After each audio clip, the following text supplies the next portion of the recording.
Hey everyone, and welcome to this edition of Replays. This is Michelle again. Surprise! This is the New Year's edition replays of Ecto from this last weekend. So, y'all enjoy, and I'll be back in just a few minutes. Thanks. Hey everyone, happy Saturday, and welcome to this episode of Ecto. My name is Michelle, and I'll be your host tonight on this lovely weekend before New Year's Eve. New Year's in general. Just wanted to wish everybody Happy New Year's and hope you have a happy, safe night and hope your year goes well. So, this first story tonight is, it's about one of my friends who claims that she has a haunted doll, that it's been haunted for years and she's afraid to get rid of it. She believes it is something that's holding the spirit of a great-great-grandparent. And she says she's ready to just have it go, but she's not sure how to do it. So I'm going to tell you the story of that. And then I'm going to kind of tell you a story of a New Year's Eve, something that happened to one of my friends years ago. So first, let me get some stuff started here, and we're going to let's go into a couple songs here just so I can kind of get everything together, and I'll be back in just a couple minutes.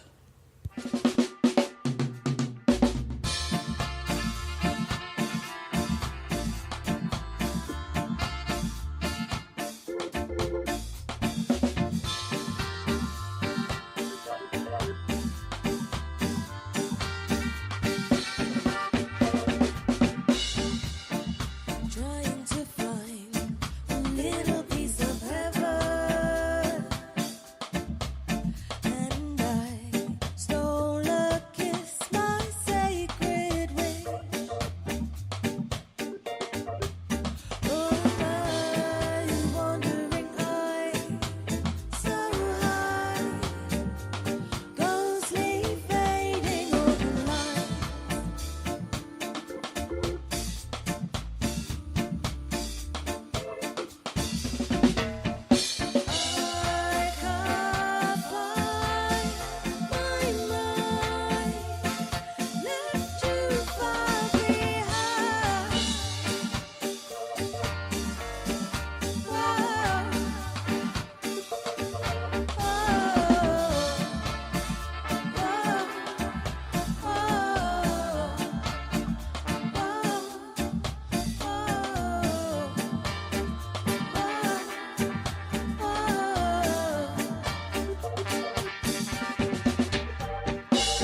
Facebook Marketplace, you can buy basketballs or paintings for your walls from neighbors like Michelle or Paul. Hi. Hello. Because on Facebook Marketplace, there's a real person behind the things for sale. Facebook Marketplace. Shop with real people for really great finds. KBLP LLC. Check us out on iHeart, Speaker, YouTube, iTunes, Spotify. With the best podcasters in the business. Denise Harris, Chris Stevens, Michelle Auger, Ike Diaz, Desiree Pickett, Anissa Nicole, Cecilia Flores, Lolita Diaz. Sponsored by TBs303.com. We are also looking for new podcasters. Inbox any of our podcasters or me, Ike Diaz, directly on Facebook, and someone will get back with you ASAP. All right, everyone, and welcome back to Ecto on KBLP LLC. I want to remind everyone that you can go to Facebook and look at any links to the shows, get inside information. It's KBLP LLC on Facebook, and then we also have KBLP LLC 4 on YouTube, where you can listen to a lot of our podcasts, and some people say it's easier there, so it's your choice. Tonight I have, this one is kind of a really neat story.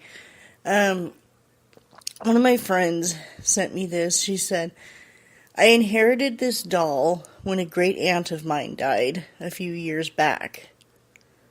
Well, more than a few, really. It was about 12 years. She said at first the doll just sat in the corner almost as if it was like a happy little imp just staring at everybody around her. But if anybody came into my home that seemed to have evil intentions or was rude to us or anything like that, something always bad happened to them. She said, nothing major, but like a flat tire or something like that. She said, it was just strange. She said, after my divorce happened, I was dating, and I dated this man who came to my house, and he was a little rude to me because I didn't accept his advances, and he left in a huff, and when he did, he had knocked over the chair that the doll was on. The doll fell over, and he just kind of laughed and left out the door. A few days later, I heard that he had been in a car accident, and that kind of scared me. That made me really wonder if this doll did that because of what he did.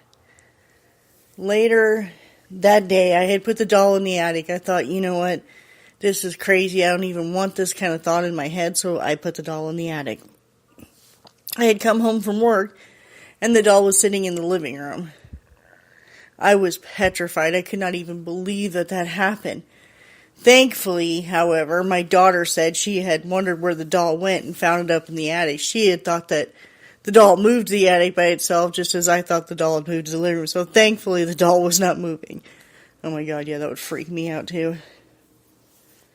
A few years later, my daughter had this best friend who ended up sleeping with her boyfriend. Oh my gosh. So the friend came over begging for forgiveness, and my daughter, of course, was upset and didn't want anything to do with it, so I asked her friend to leave. Later that day, her friend's mother died. Oh my God, how is this happy? This isn't happy. Her friend's mother had died, and my daughter said that she could have sworn she saw the doll move when she was there. Oh no, no, this is crazy.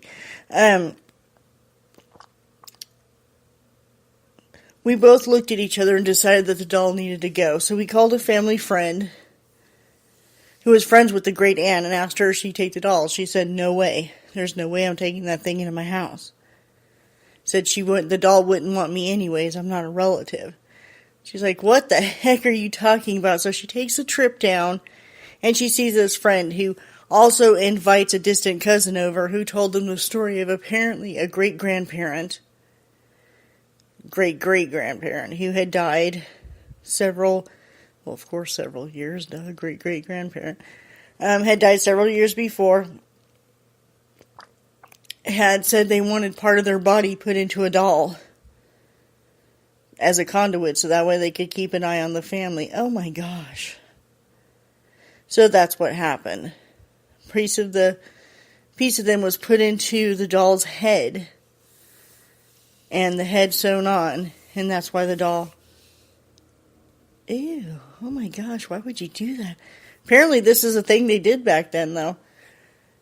So now every family member that has a doll, it seems to protect them, but at the same time it's almost a curse because anybody that comes over that has any kind of cruelty gets something back to them, whether it's something small or something huge. Oh my gosh. She said, I've been trying to get rid of this doll for years, and every time I try, it comes back. Either something happens to the person I give it to, or it ends up back somehow in my possession or in front of me. So I've decided to just keep it in the attic locked in a box. If any of your viewers knows any way to get rid of this doll, please post on your site so I can figure it out. Oh my gosh. That's crazy. So basically, this great-grandparent's going, what she believes, is it all a coincidence though, or is it? Wow. That was a very quick story, but dang, it gave me the creeps. I hate dolls, by the way. I truly do. I can't stand dolls. I have patients' room that I go into, there's dolls in there. I run in and run out. I can't do it. So, oh wow.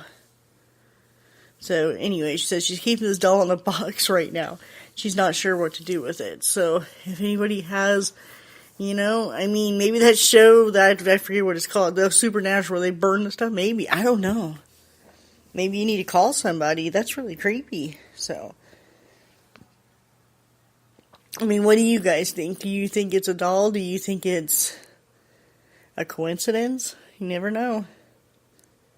Ooh, it gave me the creeps. Okay, so on to the second story. We're just going to get right to it here because that one was very short. This is from my friend Alan. He had sent to me this a few weeks ago, and I saved it because it's something that happened to him on New Year's Eve, and I saved it for tonight.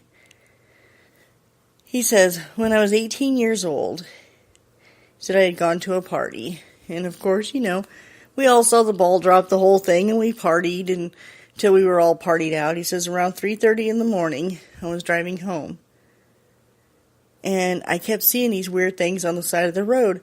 He says, at first I thought they were animals or deer or something. He said, but I kept looking, and they almost looked like small children. He said, and I knew that couldn't be true. Nobody would let their small children out that time of night. He said, so I kept driving. He says, and then there was ground fog at the time. There was ground fog, and then suddenly you could see these shadows going right in front of your headlights. He said, I slammed on my brakes and saw nothing there. He said, and then I heard something hit the back of my trunk. So something pounding on the back of my trunk. He said, when I looked in the rearview mirror, I saw nothing. I could see nothing. All I could hear is the pounding. He said, so I took off. He says, I took off like a bat out of hell, like my life depended on it. He said, I didn't know what to think, if it was an animal, what this was, aliens. He says, I don't know, you hear stories and it goes in your head. He said, I got about 3 miles down the road, and when I had come across these train tracks, there was something on the tracks. I physically saw something on the tracks. It looked like somebody was laying on the tracks. He said, so of course I stopped. He says, as I stopped to look at that, this train come out of nowhere. He said, and it flew through. The train's light was out. He said the spotlight was not on. He said if I hadn't been stopped and that person hadn't been on the train track, I would have been dead. He said I would have been struck by that train, and my family would have had to spend the New Year mourning their 18-year-old son. Oh my gosh. He says, when the train went by, I looked everywhere for pieces of body, anything. He says, I couldn't find nothing. He said, I looked everywhere, and there was no evidence that anybody was there. He says, out in the field, I could hear children laughing, as if they were just playing. So I looked and I couldn't see anything, but I could hear them. So I quickly got in my car, and I drove home. I couldn't believe what I had seen and what I had heard. So I kept it to myself for years. Never told a living soul. He said last year, my oldest son, who was learning how to drive, went down that same road late at night, and he had come home, and his face was completely white, and he looked like he had just seen death himself. And I asked him what was wrong. He could not speak for the longest time.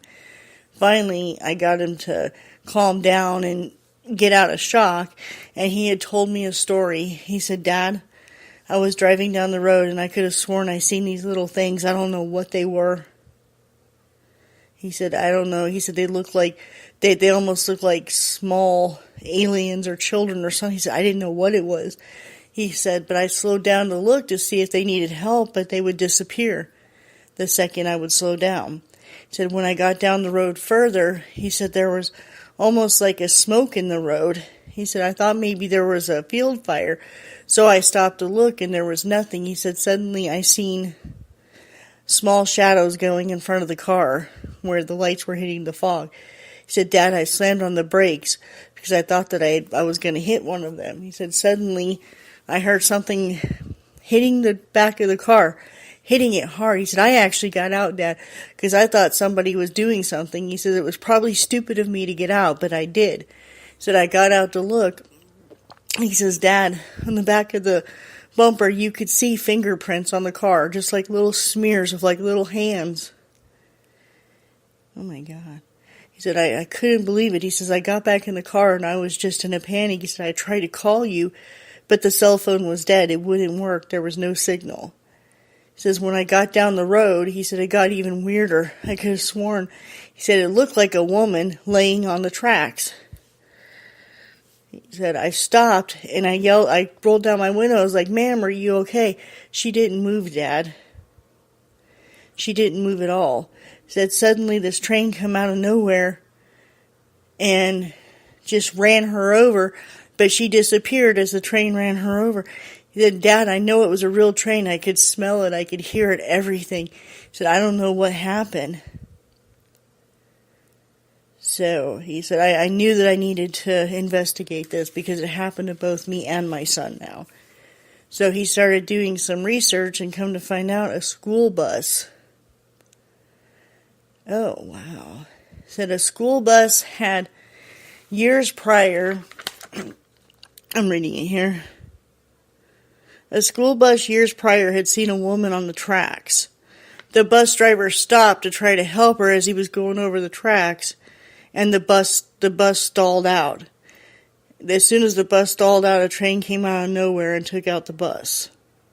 The bus, the woman, and the children on board, or the bus driver, the children on board, and the woman on the track all perished. Oh my gosh. So now they believe that the children warn people before a train comes, because there's always been, they believe that the ghost of the woman is doing something to the tracks, or doing something to the arms of the tracks to make sure they don't come down before a train comes, and the children try to stop it. Oh my gosh. That is so crazy. He said it's a local legend. He said that I had never even heard it. He said, "I grew up here my whole life and nobody talked about it." He said it was on the outskirts of town and very few people take that road. Wow. He said it happened way before I was even born, so maybe that's why we didn't hear about it. Oh my gosh. There's a place like this in, I believe it's in South Texas. We had gone there once, and this kind of happened. It's like you go down this hill in Connecticut too, and you go down this hill and it starts going uphill, and you can feel something like pushing your car suddenly, and it, like if you put your car in neutral and it slows down, suddenly something will feel like you're pushing. I had gone there once in Connecticut, not the one in Texas, but the one in Connecticut, and we put baby powder on the back of the car, and you could literally feel or see like little handprints or fingerprints on the car as you were. So, I mean, I do believe this, because I do believe stuff like this can happen. And even my other friend, I believe the story about the doll. You never know what's protecting you out there. You never know what's going on, and that's just crazy. Oh my gosh. So it happened to him and his son, both the exact same thing. These children saved them both. So, And you hear of stories like this all over the United States, not just, by train tracks and things like that, but you hear stories of little girls who want rides home, which I think we had talked about that one before, and how things happen, and it's just, wow. But yeah, so I'm reading through my other stuff here, and oh, this one, okay, this is a quick one too. Okay, a woman named Stacy had sent this in to me, and I printed it out. It's actually a very quick one, and it's kind of weird. She says that she goes to this store to go shopping. It's almost like a consignment shop where they have like vintage type clothing, Where is this, Stacy? Where is this? Oh, Minnesota, okay. She lives in Minnesota.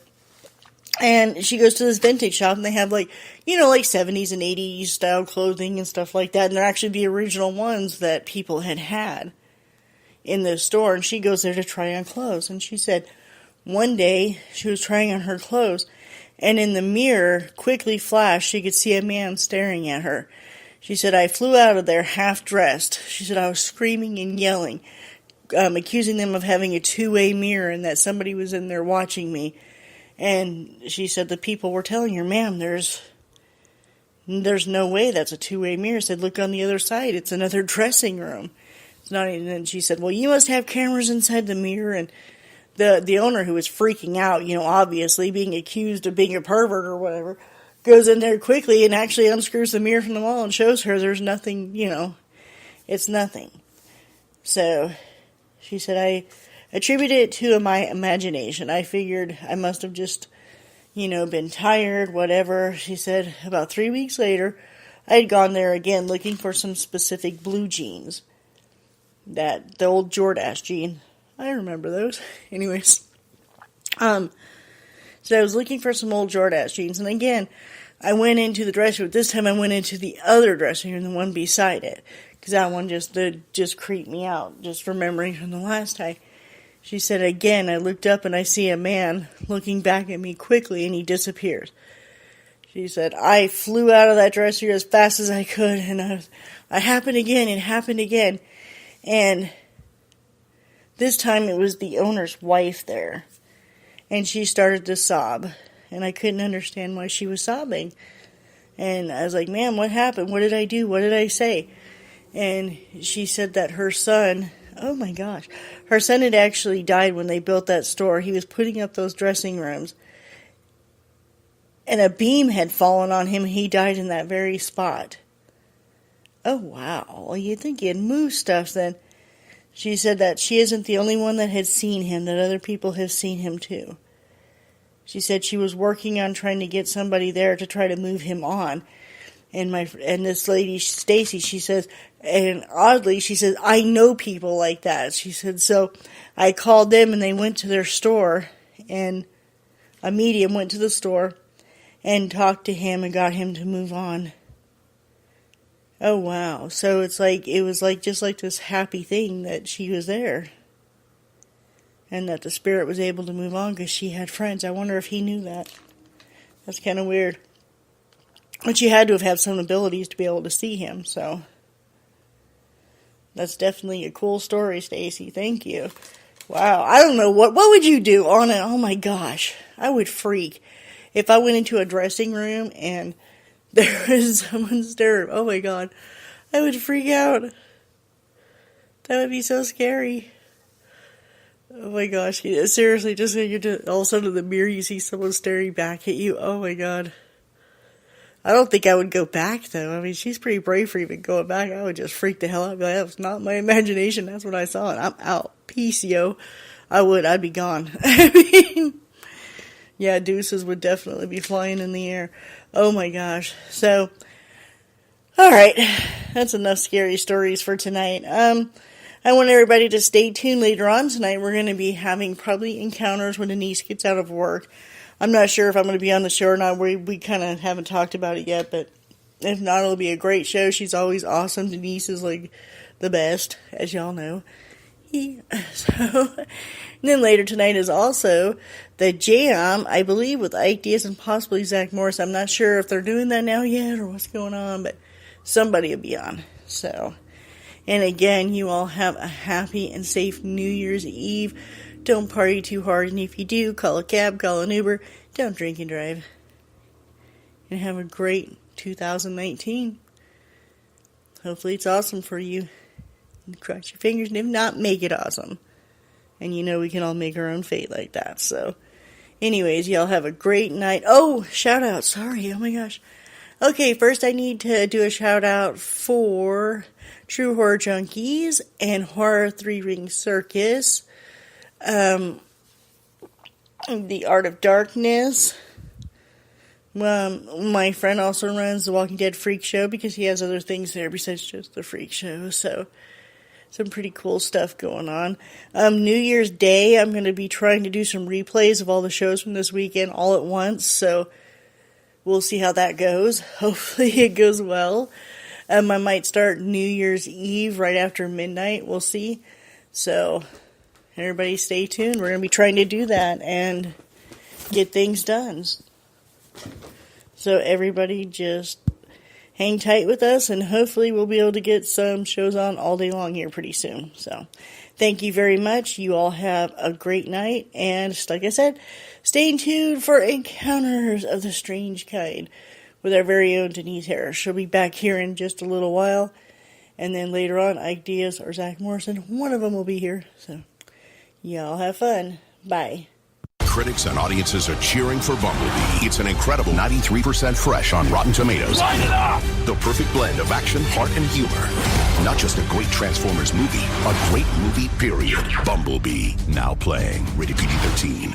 I'm Jay Farner, CEO of Quicken Loans, America's premier home purchase lender. Today's fluctuating interest rates can leave you with unexpected higher mortgage payments. At Quicken Loans, we've created a new way to protect you from unpredictable interest rates so you can buy a home with certainty. It's called Rate Shield, and here's how it works. With Rate Shield, you can lock your interest rate while you shop for a new home. So if rates go up, you don't have to worry. And here's the best part. If rates go down, you get the lower rate. With Rate Shield, we really have you covered. Here are more reasons why you'll want to work with America's largest mortgage lender. For 9 years in a row now, J.D. Power has ranked Quicken Loans highest in the nation in customer satisfaction for primary mortgage origination. And for the 5th year in a row, they've also ranked us highest in the nation for mortgage servicing. Rate Shield. Another way we can save you money on your mortgage. Call us today at 800-QUICKEN or go to rocketmortgage.com. Based on Rocket Mortgage data in comparison to public data records. Rate Shield approval only valid on certain 30-year purchase transactions. Call for cost information and conditions. Equal housing lender licensed in all 50 states. NMLS number 3030. Additional conditions or exclusions may apply.